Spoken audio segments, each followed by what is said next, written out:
things that happen on a scale of milliseconds, up to seconds, up to minutes, up to hours. And the Light-Sheet Microscope is really the only instrument to date that can do that kind of thing gently enough in a living system.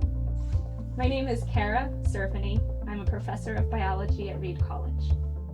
I applied for this grant because my lab studies how the eyes and brains in the zebrafish develop, and we want to understand how cells make the decision to stop making copies of themselves and turn into functional cell types, particularly the neurons and glia in the developing nervous system.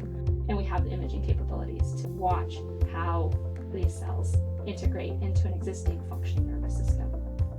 It's significant for us to have this sort of instrumentation at Reed because it enables our students to engage in cutting-edge research that wouldn't be possible otherwise. Reed is a small liberal arts college. We have about 1,400 students. At Reed, every senior student undertakes a year-long research experience that culminates in a thesis, a presentation of their research. One of my thesis students last year was a student named Kaylin Wolf. Getting involved with Kara, I thought that the stuff that she was doing with zebrafish and the really heavy focus on the imaging was very appealing to me.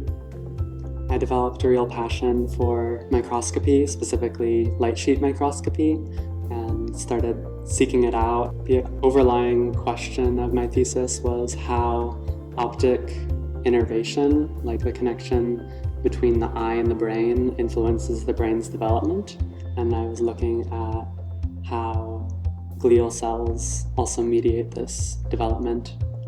I discovered some different populations of called oligodendrocyte progenitor cells, OPCs, small cells that can move throughout the brain. There were some previous papers describing these populations in the zebrafish, but it had never really been visualized in this way specifically. Yeah, pretty exciting to see everything happen in such a robust way. I describe my work really as an in vivo cell biology. Although my research is focused on zebrafish embryos, we've had plants in the light-sheet microscope, we've had frog brains in the microscope, we've had Drosophila fly brains in the microscope. We've had all kinds of things where we can image them in a really gentle, rapid way that is more conducive to life than, say, typical instrumentation that you would find. One of the projects in my lab that's really just starting is trying to understand how acute damage to the nervous system is dealt with by a developing organism. With the capabilities of the light-sheet microscope, we're able to see cells dividing and migrating in ways that no one has ever been able to see before. One of the aims of this grant is to really build relationships and collaborations across biology and more quantitative sort of data sciences. Students can engage in a variety of different levels of using the light-sheet microscope, using the data from the light-sheet microscope, and really bridging that sort of big data from some cool instrument to making computational models and quantitative understanding of biology.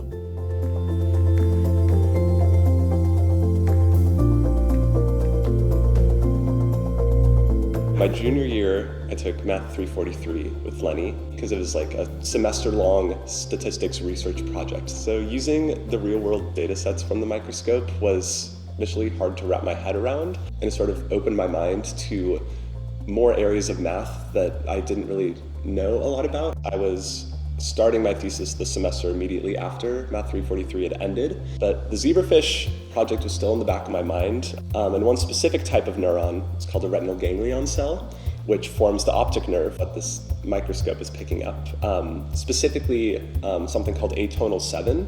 And when cells express atonal 7, they go on to become retinal ganglion cells. Where the statistics comes in is I'm taking these atonal 7 data sets and developing models and methods in order to describe how atonal 7 expresses through the retina over space and time.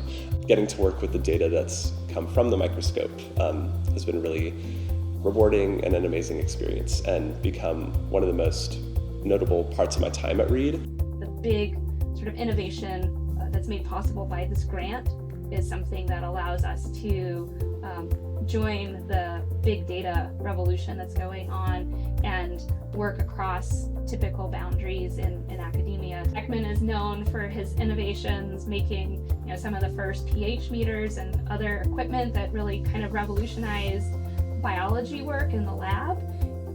Arnold Beckman really had to make a decision early on if he was going to stay in academic science or become more of an entrepreneur.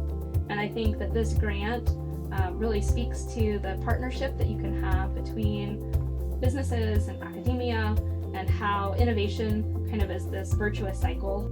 The Light-Sheet Microscope has been a way for students to connect with the outside world, both while they're at Reed, but also after Reed. When Kaylin was looking for what to do when they graduated, they became aware of this post-bac opportunity that was really involved building new prototypes for light-sheet microscopes.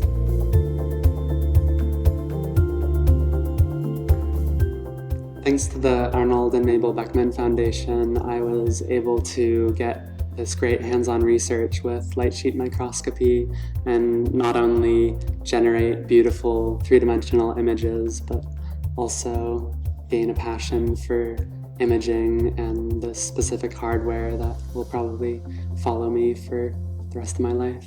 Thanks to the Arnold and Mabel Beckman Foundation and this grant, our institution is really going forward into a space that's not typical for small liberal arts colleges. Having this instrument makes it possible to do the kinds of experiments that previously we weren't able to do. All the things that I wanted to do with students, now they were going to be possible in ways that were going to be fun and exciting and at the cutting edge.